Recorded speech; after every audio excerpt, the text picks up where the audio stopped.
Okey. So ini adalah akta bekalan elektrik.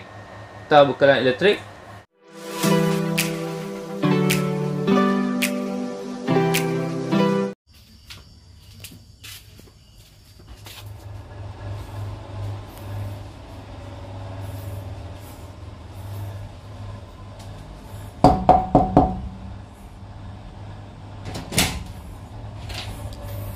Assalamualaikum. Waalaikumsalam.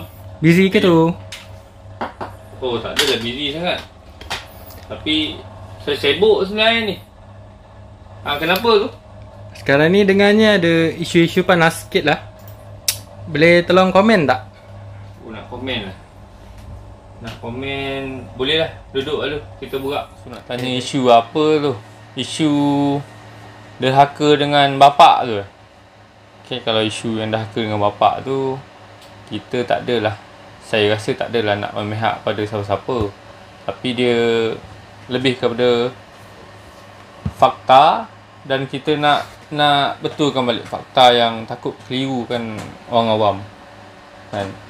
Tak kira lah, sepatutnya ada yang lebih berkelayakan nak cerita isu ni kan. Tapi sebabkan rasa tanggungjawab, rasa macam nanti orang awam ni salah faham. Kalau orang yang memang belajar bidang elektrik ni, saya rasa ramai yang memang berkelayakan. Okey, terutamanya pensyarah-pensyarah, guru elektrik, okey, otai-otai kontraktor elektrik kan. Tapi bila apa tu, isu dia ni kan, cakap tak cerdik dalam bidang elektrik ni, so kita nak cubalah cerita pasal fakta dan juga isu-isu yang nak tanya tadi. Okey, apa nak tanya tu saya cuba jawab lah. Kalau salah ataupun tak betul, minta maaf banyak-banyak. Sebabnya kita ni bukanlah golongan-golongan have ataupun golongan apa ni, golongan-golongan berilmu ni. Kita pun masih belajar lagi. Okey. Tapi tak adalah sampai takut fakta tu salah kan. Nanti orang yang menonton tu, anak-anak murid dia top fan tu, so nak bagi penerangan yang kalau boleh nak jelaskan benda yang memang fakta kan. Tapi kita tak adalah sampai nak ajak ke mahkamah kan. Sebabnya kita dalam golongan kontraktor ni sebenarnya kita kawan kan. Kita kebanyakannya, kita kawan-kawan dengan kontraktor ni, kita berkumpulan, kita bantu-membantu. Orang ni tak faham, kita tolong. Orang ni tak faham, kita tak faham, kita tanya. Okey, tapi saya rasa yang bidang elektrik ni tak adalah sampai yang tak cerdik kan. Kalau tak cerdik, tak duduklah dia dalam bidang tu kan. Cuma yang belajar online ni, isu dia yang belajar online ni, yang DIY, yang YouTube kan, sepatutnya belajar pergi betul institut, jumpa dengan lecturer, jumpa dengan tenaga pengajar yang betul-betul bertauliah, yang memang ada VTO, ada kursus mengajar, ada kursus nak jadi cikgu kan. Kalau nak kira ada diploma, ada CJ tu declare diri kita ni cikgu, itu ada something wrong sikit lah kan. Maksudnya flow dia tu tak betul kan. Maksudnya dalam media sosial ni, kalau kita cakap kita pakar, orang akan ingat kita pakar kan. Kalau kita cakap kita profesional, orang akan ingat kita profesional kan. Tapi saya elok-eloknya kita ikut flow ataupun turutan yang betul lah. Kalau nak jadi kontraktor yang betul kan, kita tak perlulah nak mengaibkan orang. Okey, istilah pakar tadi, saya rasa ada yang takut orang awam ni bila dengar pakar profesional, dia tak semak dah latar belakang ke company tu ke apa ke, berdaftar ke tak berdaftar ke. So mungkin untuk marketing ke kan. Sebabnya jarang orang teknikal ni dia declare pakar ke apa, jarang sebenarnya.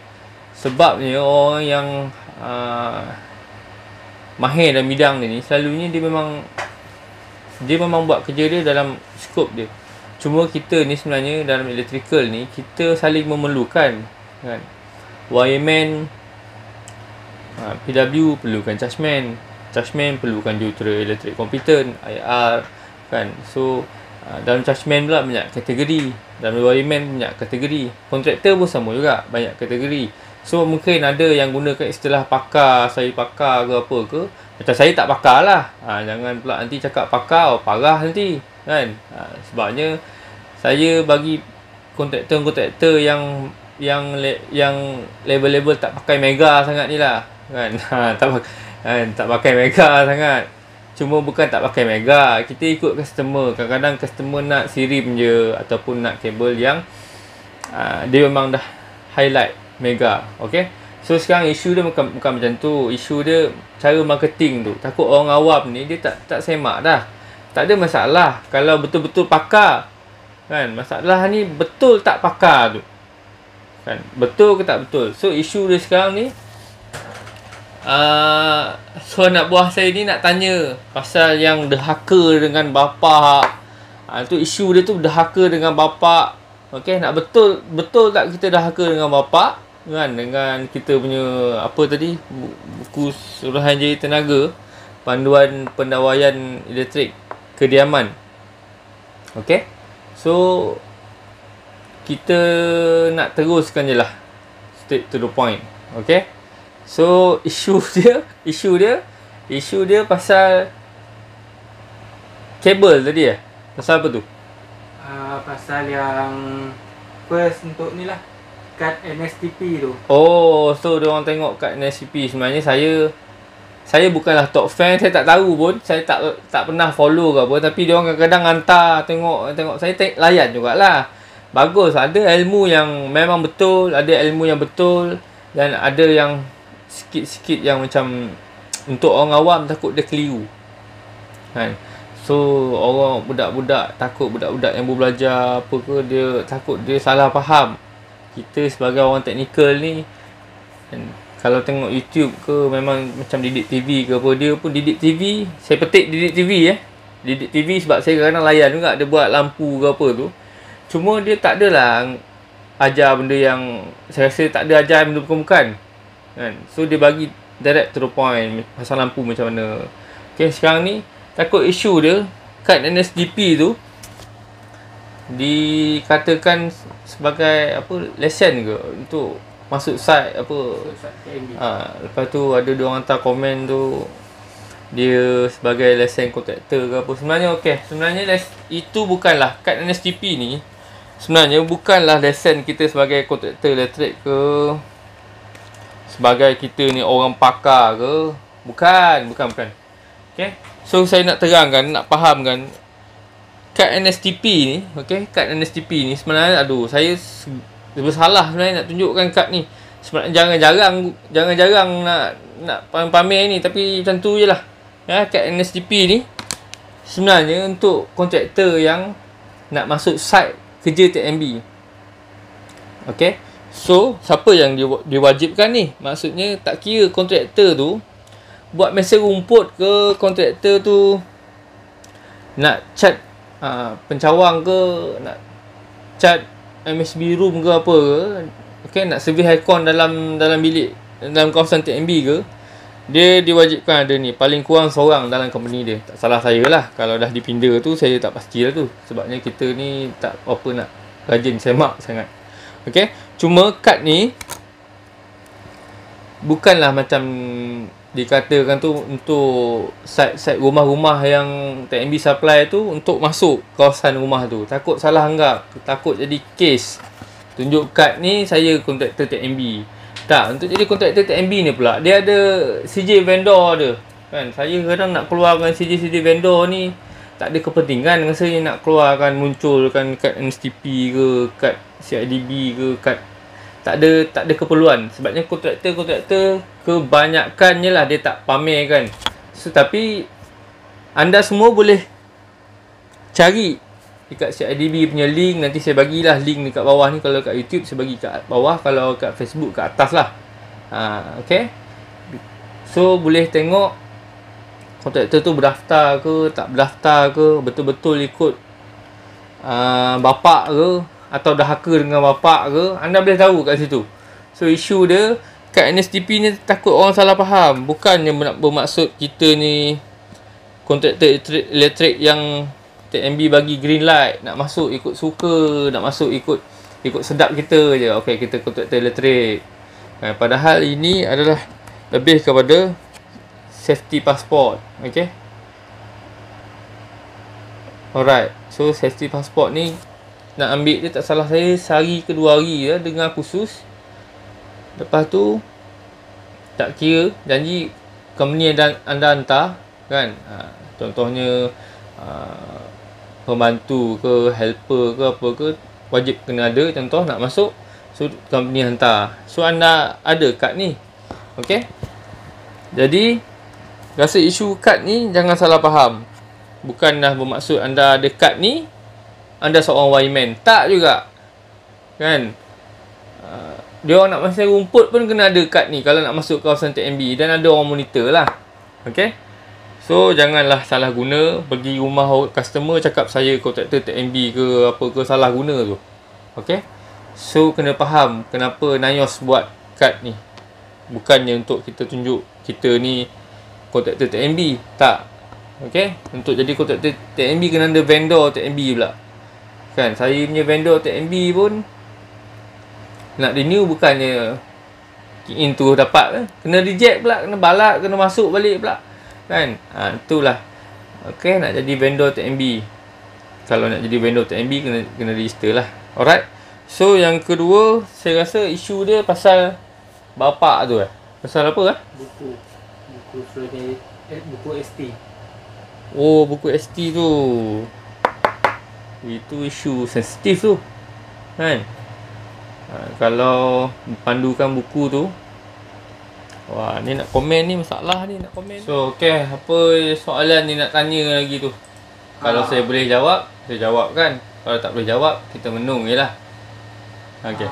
Okay bang, nak tanya yang pasal kabel 2.5mm untuk kegunaan aircon. Okay, so untuk kabel 2.5 ni, dia ada tunjukkan apa tu, buku panduan pendawaian, garis panduan pendawaian kediaman Suruhanjaya Tenaga. Okey. Buku tu betul lah tu. Kan? Yang kau tak pakai kabel 4mm apa hal? Kan? Memang kena pakai kabel 4mm lah, 4mm lah. Kan? 4mm mega kena pakai. Okey. Tapi itu buku lama 2008. Okey. So bukannya tak betul, buku tu betul. Okey. Orang yang tulis buku tu pun memang bukan kaleng-kaleng lah. Kan? Bukan tak cerdik punya orang, cerdik punya orang tu. Tapi dia ada pindaan, ada edisi terbaru. 2008 tu dah 12 tahun dah orang tak pakai dah buku tu. Kan? Orang pakai buku, tak salah saya, edisi 2015 ke 2016 macam tu lah. Dia depan dia warna hijau macam tu. So boleh beli dekat pejabat Suruhanjaya Tenaga dekat kalau Melaka. Kalau ni 9, dia punya Suruhanjaya Tenaga dekat ni 9 Melaka lah. Dia punya pejabat dekat Melaka. So kalau nak beli buku tu dekat PJ ada pejabat Suruhanjaya Tenaga. Tapi janganlah ramai pula pergi. Kalau rasa perlu, pergilah beli. Okay. Tapi isu dia sekarang balik pada 2.5 tu. Kalau dalam buku tu, dalam buku edisi terbaru tu, kalau bawa mahkamah 2008 tu dah tak boleh pakai, dah dipinda. Kan? Yang dia mesti pakai yang edisi terbaru. Okay, dalam edisi terbaru, kalau tengok dalam Facebook Judgement ke apa, saya perasan tadi ada seorang ni dah upload dah. Nanti boleh tengok lah kot dekat Judgement ke apa, ada sahabat kita ni dah upload pasal kabel 2.5 untuk 3 horsepower ke bawah, 3.0, 2.5 sampai dah 1. Tapi dia sebenarnya ada pengiraan ada pengiraan dia. Orang panggil pengiraan tu, bukan orang panggil lah, kalau chargeman ke wireman ke, dia pergi belajar institute ke apa, dia mesti dia ajar. Saya yakin pengajar-pengajar tu akan ajar faktor kepelbagaian ataupun maximum demand lah. So sebelum wiring kita buat satu-satu wiring tu, kontraktor tu kena kira total load, okay, total current load. Lepas tu dia punya berapa kabel nak pakai, size kabel nak pakai, incoming berapa size kabel nak pakai. Lepas tu kena kira untuk TMB meter punya kan, nak pakai meter biasa kan, direct meter, ataupun kena pakai city meter. Kalau lebih pada 100M kena pakai city meter lah rumah. Okay, so pengiraan-pengiraan tu saya rasa kontraktor ni dia mahir lah kan. Kalau tak mahir tu mestilah dia akan bertanya kan, sebab kita dalam golongan geng-geng kontraktor ni kan, saya tengok dalam grup chargeman ramai yang bertanya dalam tu. Kalau dia orang semua pakar, tak ada dah dia orang tanya dalam tu kan. So ada yang lagi pakar, ada yang lagi berilmu, ada yang lagi memang lagi pandai daripada kita kan. Itu belum lagi nak cerita pasal HT ke LV ke. Saya memang bawah-bawah je lah, lulu budak-budak ingusan ni lah. Tapi bagi isu yang 25 ni, so pengiraan dia tu okey. So kalau macam kita punya team, boleh tak kamera tu ke sini kan, kalau dapat lah kan. So okey, nampak tak? Nampak tak? Tak nampak? Nampak? Dekat sikit. Saya marah ni. Betul-betul marah kau ya. Macam tu lah. Okey, so tak apa, pusing sikit. Ini Cik Alip punya PC ni, kita pinjam je lah. Okey, so so tim saya akan selalunya pengiraan maximum demand ni, tim saya akan buat lah kan. Tak adalah pandai mana, tapi dalam Excel ni kita dah masukkan formula. So kalau ada yang nak tanya formula ke apa tu, nanti PM lah, PM ke DM ke, ataupun DM kat mana lah, kat Messenger Facebook ke, nanti kita cubalah jawab. Tapi dalam ni dia orang dah masukkan formula ni. Okey, so kita ambil yang dekat link aircon je lah. Okey, ni sekarang 2.5. Okey, tengok line ni nombor 9 ni, aircon 2.5 horsepower. Okey, so okey, ni satu unit, ini watt 1 horsepower bersamaan 746 watt. Okey, ni voltage kita pakai, ni 0.8 ni power factor lah. Okey, so kita masukkan horsepower sini contoh. Alright, ni 2.5. Okey, jadi kita masukkan 3.0 horsepower. Sebab 3.0 horsepower yang boleh pakai kabel 2.5 ke bawah. So kita enter, kita tengok M dia lah, sini M dia. Alright, dekat sini M dia. Nampak tak? M dia ni, nampak kat situ. Alright, kalau tak nampak di zoom je.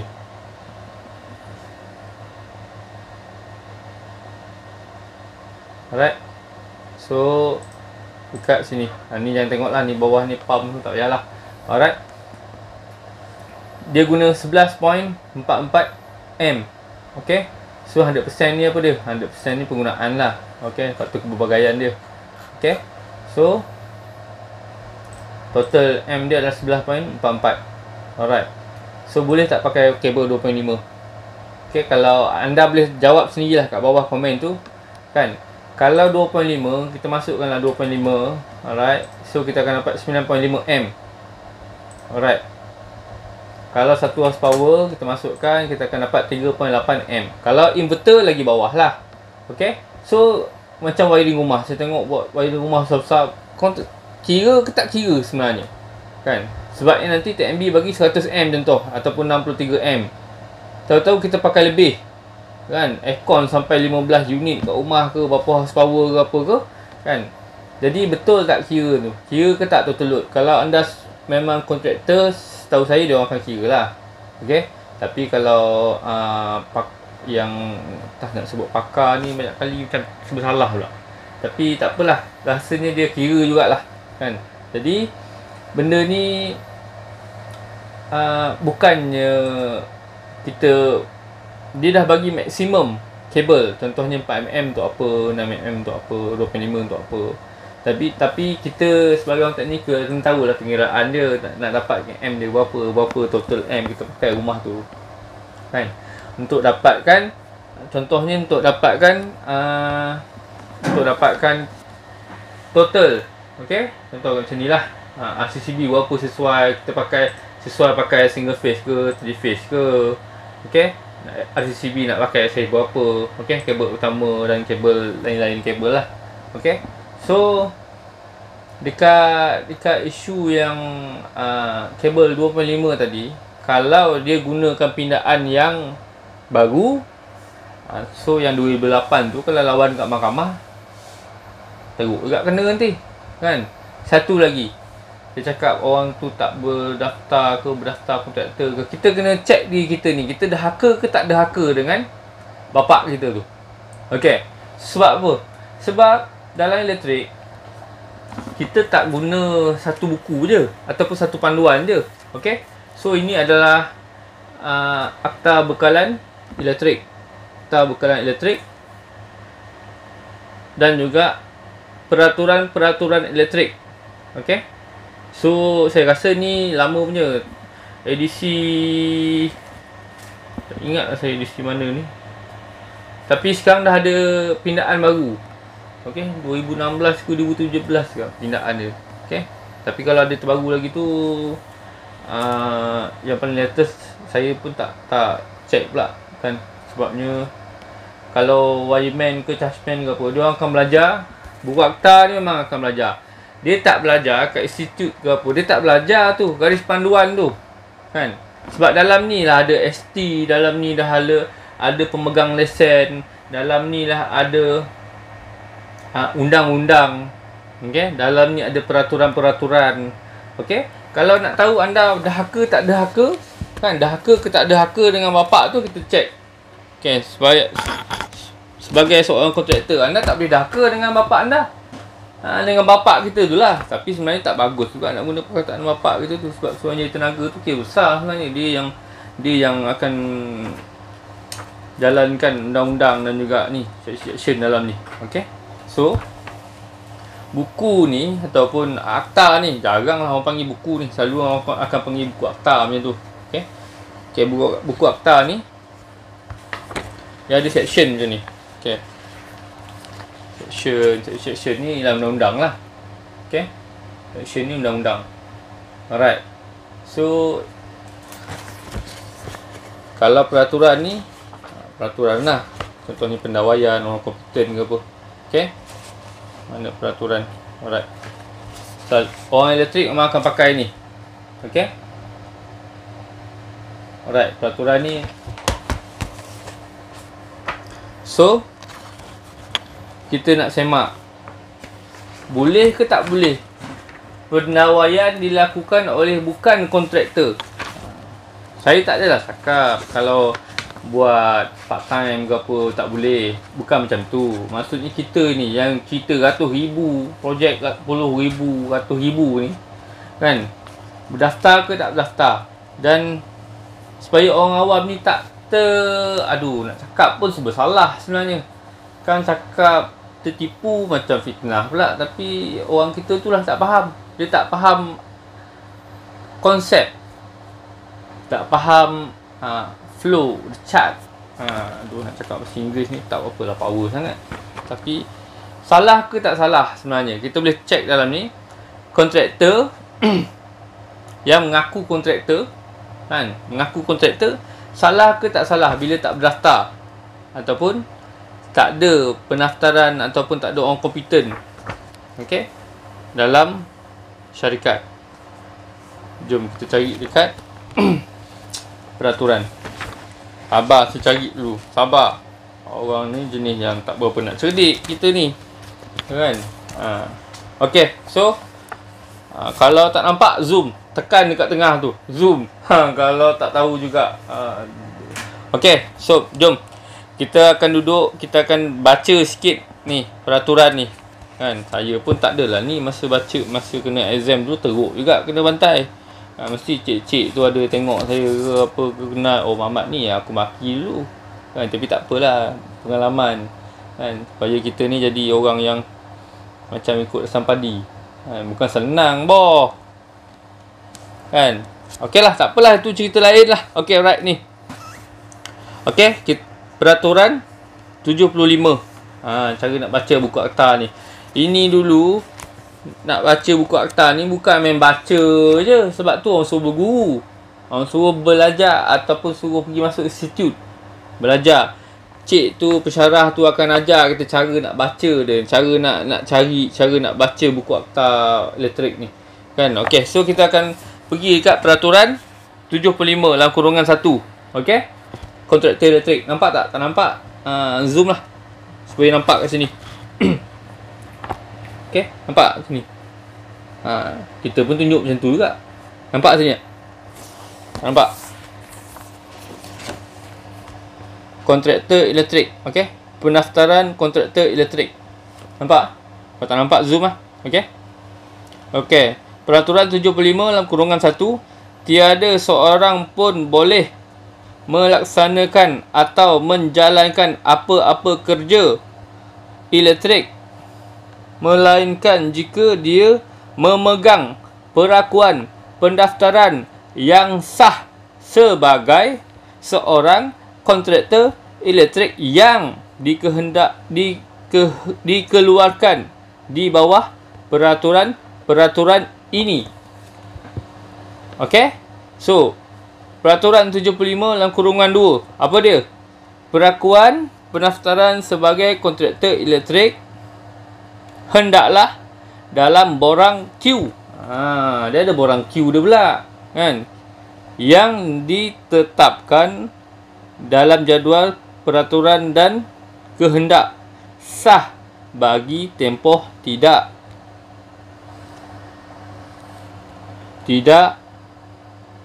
manalah tak jumpa dah. Dari tarikh. Daripada 5 tahun. Tempoh tidak. Okey, sorry. Kurang daripada 1 tahun dan tidak lebih daripada 5 tahun dari tarikh pengeluaran atau pembaharuan perakuan pendaftaran. Okey. So dalam kontraktor elektrik ni dia ada banyak pula. Okey, kehendak bagi pendaftaran kontraktor elektrik. Okey. So yang ni nak baca pun dah jadi macam panjang sangat pula ni. So anda dah langgar belum? Dah haka kat bapak ke belum? Kan, dah kira kategori dah haka ke belum? So tak patut lah macam tu. Okey. So kalau borang Q tu saya nak bawa keluar, aduh, tu yang masalah tu. Kang keluar kang tak biasalah. Tapi saya tunjuklah cara macam mana nak check kontraktor berdaftar tak berdaftar. So dia ada tanggungjawab. Kontraktor berdaftar ni apa-apa isu kan, memang betul ST akan datang check. Tapi kalau orang tu memang orang teknikal yang betul apa semua, takut kita pula yang kena balik. So check dulu. Ini orang elektrik semua pegang ni. Kan? Orang elektrik semua pegang ni. Okey? Kita ni tak adalah pandai sangat, tapi itulah saya pun anak-anak buah semua tanya layan macam ni, soalan macam ni, paksalah saya ni. Kan? Kadang-kadang saya nak komen lebih pun takut. Nanti kan biasalah kena kecam tu, biasalah, bukannya semua suka kita. Okey, so saya tunjuklah macam mana kat PC mana kat laptop lah kot. Macam mana nak check. Okey, kontraktor berdaftar tak berdaftar dengan ST ni. Okey, tapi kalau kontraktor betul berdaftar, saya yakinlah dia mesti cerdik punya lah. Kan, kalau tak cerdik kan, dalam tu nak cari borang Q, cuba tengok borang Q jumpa tak jumpa contoh dia. Okeylah, saya tunjuklah borang Q macam mana. Panjang tu pula video dia nanti. Borang Q Alright. Kejap lagi jumpa. Okey. Kejap lagi jumpa borang Q. Ni borang P. Dalam ni semua ada. Okey, macam mana borang K. Kan. Borang I. Kita tak pakai sangat lah, tak banyak lah borang yang kita ada. Borang A. Borang C, borang D, borang F. orang H lakukan ujian, orang J K, orang L, orang O P. Okey, ini orang Q. Okey, so ni orang Q contoh. Okey, perlakuan pendaftaran sebagai kontraktor elektrik. Dalam ni ada peraturan 75 tadi. Okey, saya dah baca tadi kan peraturan 75 tu. Ni dia borang Q. Okey, nama syarikat, doneng. Okey, kelas apa? Kelas A ke, kelas B ke, kelas C ke, kelas D ke, kelas ni dia ada orang kompeten dia. Contohnya kontraktor kelas C berapa orang kompeten dia perlu. Okey, kelas B berapa orang, kelas A berapa orang. So macam ni lah. Okey, so saya tak ada nak tunjuk lesen tu. Borang Q tu macam tak ada keperluan kot. Dia untuk kita masuk tender untuk ni je lah. Okay. So dan kita ni mengesahkan, kita ni berdaftar. Okay, syarikat kita tu berdaftar. ST akan semak lu orang kompetennya, akan semak alat ujiannya, akan semak macam-macam. Dia tak ada terus nak bagi je hantar-hantar borang, bagi dapat borang Q. Tak. Kan, demo tak kena barai bah. Okay, so saya tunjukkan lah. Saya tunjukkan lah macam mana. Kita tunjuk kat laptop ni lah.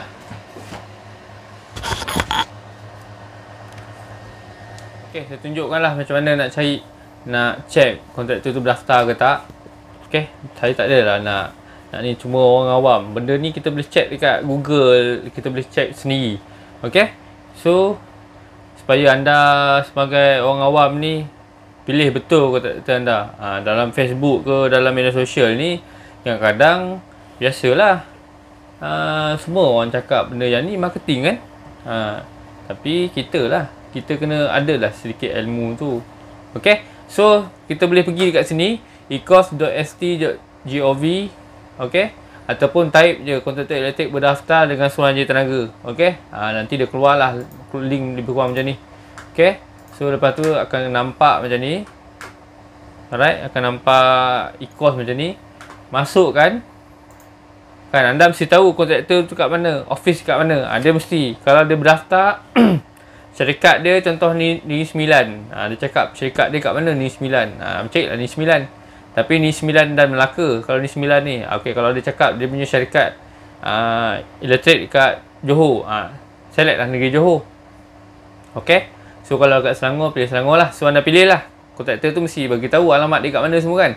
Okey, so type, tekan je. Okey, pejabat kawasan Negeri Sembilan dan Melaka. Okey. So pilih kontraktor. Okey, kontraktor ni banyak. Kontraktor perkhidmatan, kontraktor penghilang apa semualah. So kalau kontraktor elektrik, pilih kontraktor elektrik je. Okey. So nama syarikat, saya type lah nama syarikat. Exact Electrical. Okey. So lain tu nombor ROC ke negeri ke semua tak payah. Okey, terus tekan cari je. Okey. So dia akan keluar macam ni. Alamak, ni kena tutup lah ni nama kompeten saya ni. Aduh. Semua alright. Tutup. Okey. So dia akan keluar macam ni. Maksudnya dia berdaftar. Ini kenapa ada banyak pula ni kan? Benda sama je. 1, 2, 3, 4, 5 ni contoh kan. Okey, electrical. Sebenarnya ini nombor 1, 2, 3, 4, 5 ni maksud ada 5 orang kompeten situ. Contohnya wireman ke, chargeman tak kira lah kategori apa, AO ke, F4 ke, wireman PW4 ke, PW2 ke. So ada berapa orang kat company tu. Okey. So macam ni kita nak check. Tapi kalau kontraktor tak berdaftar kan, anda type negeri dia, kontraktor elektrik, nama syarikat, type nama syarikat yang dia bagi kad ke apa ke, bagi business card tu, type. So kalau tadi rekod tu maksudnya tak ada lah, tak berdaftar lah kiranya. So boleh check nama juga, nama orang kompeten ke, boleh tengok sini kan, senarai orang kompeten tu masukkan nama. Kalau tahu nama penuh dia, boleh cari. Okay. So ST ni dah bagilah kemudahan untuk kita semak. Cuma kadang-kadang orang kita ni ataupun orang awam dia tak tahu. Okay. So lepas ni boleh semak. Okay, tak nak buat dengan kerja dengan AZ Electrical pun tak apa. Kan, janji boleh check dengan kontraktor yang anda pilih tu. Okay, tapi kalau ada kerja tu PM je lah. Alright. Okay, so saya pun tak ada nak panjang lebar. Saya sebenarnya video ni kita record time malam sebenarnya ni. Saya dah ngantuk sebenarnya. Dia orang nak tanya lagi, saya suruh tanya lain kali pula lah. Okay. Alright. So kalau ada apa-apa tersalah cakap, okay, terkasar bahasa, alright, ataupun terguris hati ke, saya minta maaf lah. Okay. So ni kita tutup. Alright. Okay. So saya pun tak adalah nak cakap panjang lebar. Sebenarnya ni hanyalah perkongsian. Okay. Sebenarnya ramai lagi yang lebih arif tentang elektrik ni dan lebih profesional dan lebih memang betul-betul bertauliah. Okay. So kalau anda kenal yang maker-maker ni yang hebat-hebat ni, bolehlah tanya atau berkongsi. Contohnya company-company elektrik yang hebat-hebat. Okay, saya boleh dia orang lebih pakar lah. Okay, dan lebih merendah diri saya tengok kebanyakannya macam tu lah. Okay, so saya minta maaf kalau ada terkasar bahasa, tertempik ke, itulah demo tak kena bagai ke kan. Tapi saya rasa video kita stopkan sampai sini sebabnya saya pun dah ngantuk. Diorang nak sambung soalan next time lah kalau ada masa. Kalau ada ke lapangan, kita sambung dengan video-video yang insya-Allah ada je isu baru, keluarlah video saya. Okay. Okay, jangan lupa follow AZ Electrical di YouTube dan juga di Facebook lah. Okay. So kalau ada komen-komen yang positif ataupun negatif, kita terima. Okay, sebab kita manusia biasa. Dalam dunia maya ni ada orang suka, ada orang tak suka, tu lumrah lah. Jangan dikenang benda yang lepas. Kan nak pantun kan, parah pula. Okay lah. Alright, so apa-apa boleh, kalau ada pertanyaan tentang pendawaian elektrik ataupun permohonan meter ataupun servis aircon ataupun berkenaan dengan masalah elektrik, boleh WhatsApp nombor yang kat bawah ni ataupun dekat link dekat atas tu ada link, boleh tekan je link tu. Okey, sebab kita nak mudahkan anda. Kadang-kadang orang kita ni tak nak baca sangat saya punya post-post tu. Jadi saya dah siapkan link, tekan je lah link tu. Okey, so semoga video ni bermanfaat daripada kami Electrical yang tak seberapa ni. So terima kasih lah pada anak-anak buah yang bertanya. Naik kering tekak saya. Okey, alright. Assalamualaikum.